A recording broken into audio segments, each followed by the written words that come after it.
हम लोग स्टार्ट कर चुके थे कि many times we hear people are assets but people are not assets, only good people are assets, rest are और लायबिलिटी। एक किसान की कहानी सुनाता हूं मैं आपको। एक बहुत मेहनती किसान था। वो बहुत मेहनत से अपने खेत की रक्षा करता था, बीज बोता था, फसल उगाता था, उसको काटता था और पैसे कमाता था। बड़ा ईमानदार था अपने काम के अंदर।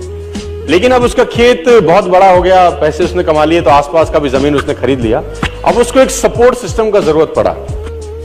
अब उसको लगा मेरे से अकेले से नहीं होगा, तो मुझे कुछ ना कोई आदमी चाहिए जो मेरी सपोर्ट कर सकता हो। तो उसने इंटरव्यू लिया 2-4 लोगों का कि यार क्या तुम मेरे खेत में मेरी सपोर्ट करोगे, ये तुम्हारा सैलरी है। तो 4-5 लोगों से उसने सवाल पूछे कि तुमको एग्रीकल्चर के बारे में क्या नॉलेज है और तुम कैसे सपोर्ट कर सकते हो। तो सब लोगों ने उसको अलग अलग जवाब दिए। उसको किसी का जवाब समझ नहीं आया तो उसने सबको रिजेक्ट कर दिया। एक लड़के से उसने सवाल पूछा कि तुम क्या करोगे, कैसे करोगे। तो उस लड़के ने बड़ा अटपटा जवाब दिया, समझ उसको नहीं आया, लेकिन उसने उस जवाब के कारण उसको रख लिया। उसने बोला तुम क्या करोगे। वो बोला I can sleep when the wind blows, जब बहुत तेज हवा चलेगी तो मैं सो जाऊंगा।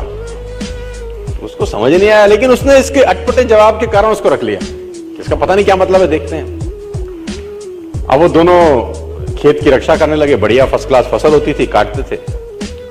एक बार रात को जो मालिक था उस खेतों का, उसने दौड़ते दौड़ते ढूंढा उस आदमी को जिसने उसको नौकरी पे रखा था, I can sleep when the wind blows को, और दौड़ते दौड़ते गया क्योंकि बहुत तूफान आ गया।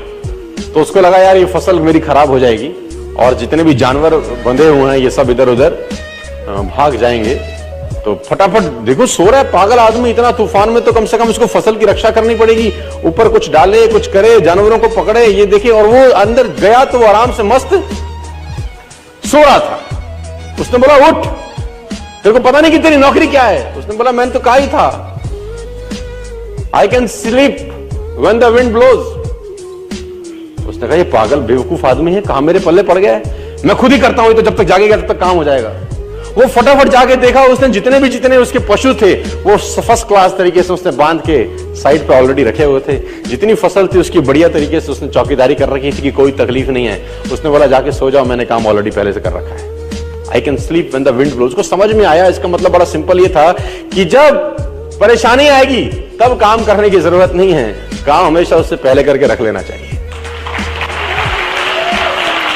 तो ये जो अकाउंटेबिलिटी है ना यार, अकाउंटेबिलिटी बड़ी सिंपल है कि लोग काम तब चालू करते हैं जब तूफान आ जाता है ना। वो कहते हैं टेक अम्ब्रेला बिफोर रेन। आदमी को छाता हमेशा बारिश आने से पहले ले लेना चाहिए। मुझे आज भी याद है कि मैंने नया मर्सिडीज लिया 2012 के अंदर। मेरी गाड़ी का टायर पंचर हो गया। तो जैसे ही मैंने पंचर लगाने के लिए मर्सिडीज का पीछे टूल किट खोला तो मैंने देखा वहां पर व्हाइट ग्लव्स पड़े थे 2।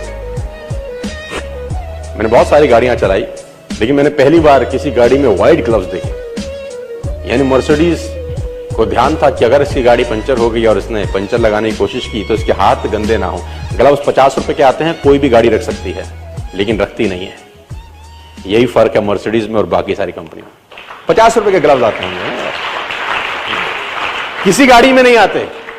मर्सिडीज में आते हैं, मुझे पता नहीं बाकी और किसी ब्रांडेड कार में आते हैं कि नहीं आते, है ना। It already hardly cost 30 rupees 40 rupees for a pair of gloves. लेकिन देखिए वो कहां तक सोच रहा है आदमी, है ना। इसको बोलते हैं अकाउंटेबिलिटी।